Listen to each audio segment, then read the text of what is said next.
Heyo, my Planet Coaster friends, Johnny5 Alive here, and welcome back to another Coaster Spotlight Contest Edition. Today we're looking at Vacation Nightmare, created by WillowWonkka, and here they say. Hi Channel 5 team, my name is WillowWonkka, and I am a brand new to the community. I played the OG Roller Coaster Tycoon back in the day and upgraded to Planko during the Steam Summer Sale, right in the middle of a mini park contest. I started building a park for that, but with a learning curve and a short time frame, that ended up just being a side project. I hope I did well for my first finished project and look forward to hearing y'all's comments. Happy Halloween.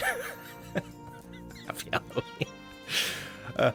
The name of my airport is an Easter egg for anyone familiar with Hartsfield-Jackson Airport in Atlanta, GA. Please exit through the gift shop. All of the backpacks on the shelf except for the silver are themed to a character. Can you guess which ones? You board your flight towards a dream vacation in islands. As you fly over the Bermuda Triangle, you finally learn what happens to all those planes that disappear. The storm god knocks you out of the air and you crash land somewhere in the jungle. As you try to find civilization, you come across a tribal ritual to the fire god, and as you try to run to safety of the caves, you quickly realize that the mountain is not a safe place as you thought. Dip in and out of living mountain as the earth god tries to pull you down to the heart of the earth. The only way to escape this earth is by diving into the water, where you meet the last soul of the deep and find the watery grave. You finally make it out of the water to see salvation on the horizon. A sea brightly lit hotels welcoming you back to civilization and back to the airport to board a flight home. So that is the gist of the coaster. We no longer have to ride it, ladies and gentlemen. We know what happens. Kidding! Let's get into it.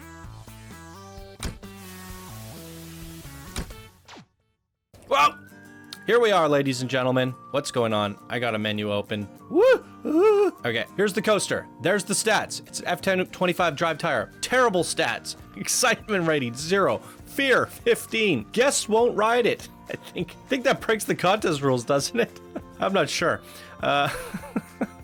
We're riding it. Look at these lateral G-forces of 10 Gs, vertical 14. My goodness, this is going to be absolutely wacky. So let's delay no further and get on this freaking killer ride. Here we go.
There it is, ladies and gentlemen. I just want to double check what we said about the rideable coasters. Yeah, it looks like we didn't say anything about G-forces, and that's understandable because the action coaster contest, sometimes you want to simulate an airplane taking off, or you want to transition somewhere, you want to do something crazy, which is going to make the G-forces crazy. We didn't say we wanted guests to ride your coasters, we were just going to ride it in test mode anyways, so I think that's completely acceptable that the G-forces were all over the place. Now, this, what do I think of the overall experience? I definitely think it feels more like a exploration coaster. There was not a lot of action. We explored all these different areas. We had some thunder strikes and clouds up there, and then, you know, we had some falling rocks over here, and then we went underground for just to see some stuff under the water, which is very pretty down here. I really like this scene. I think it's really well done. It looks nice. I like underwater scenes in this game. That's definitely difficult to pull off, but there needs just to be a little bit more action, things happening to us on the experience, simulating that action. And I knew it was going to be a challenge for people going into the action coaster contest. How do I make each segment jam-packed full of action? And that is up to you to figure out. And this one for me felt more like an exploration coaster, not so much of an action coaster. So when you guys are judging and picking the best action coaster, the requirements and the things that you're going to vote on that you enjoyed the most was how much of an experience was it? How does it stand out from a traditional exploration coasters? How does it stand out from the traditional roller coasters? Are you being bombarded with visual effects and overwhelming your senses as you're riding these experiences? And the one that does it best is the one that should get the votes. The one that does, you know, blows your expectations away. The second to second ride experience is jam-packed full of action. Now, obviously, it's okay to have lulls in the action. Like if you're telling a story of a plane taking off, it's not going to be as action-packed, but that's all about telling a story as well, building up your anticipation, getting you excited, and then the action kicks in. Also, for a plane taking off, what you should have had was the launch here on the runway, because the coaster doesn't actually start going fast until it's in the air. Simulating that as a plane felt a little bit strange because we're not moving, then boom, we're in the air. So I definitely would have done the launch on the runway and then took it into the air from there, personally. Another little tip that you can do, I know your time of day was set differently on the coaster, but something to check while you're on here. For example, if we go into this perspective, it's better when it was coming back. But as a little trick here, if we go in and customize your track here and we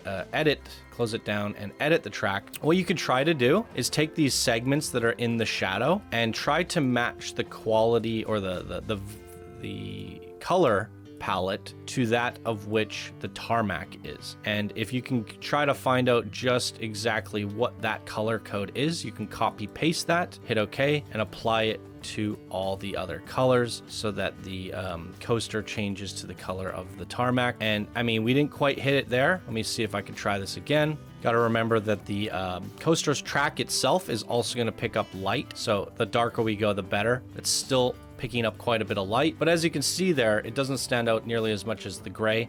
And as we're riding the coaster, it just does a little bit better job of masking the track. And then, you know, as you go to different areas, you can change the color of that. As we're flying through the forest, you can go with that green color, so it just kind of blends in with the environment. When we're underwater, you can color that track to be a little bit more bluey or sandy. Maybe a beige would work better there, just so it kind of tries to mask the coaster to simulate that experience that we're in the air and not actually on a track. So you can kind of try to shade the coaster track in such a way that you sort of covered up. But yeah, for my final thoughts, I do think it felt like it needed a little bit more action. For an exploration, it was pretty fun. We went through 3 different sections. I like the section of when we're coming back and we see the city and all the lights start turning back on. That was quite nice. So I think you did a good job building the city out. It looks really nice. But yeah, a pretty strong effort here today from WillowWonkka. So what did you guys think? Leave your comments down below for WillowWonkka, and that is going to do it for me in today's Action Coaster Contest submission. Thank you all so much for watching. I hope you have a wonderful day, and we will see you in the next episode.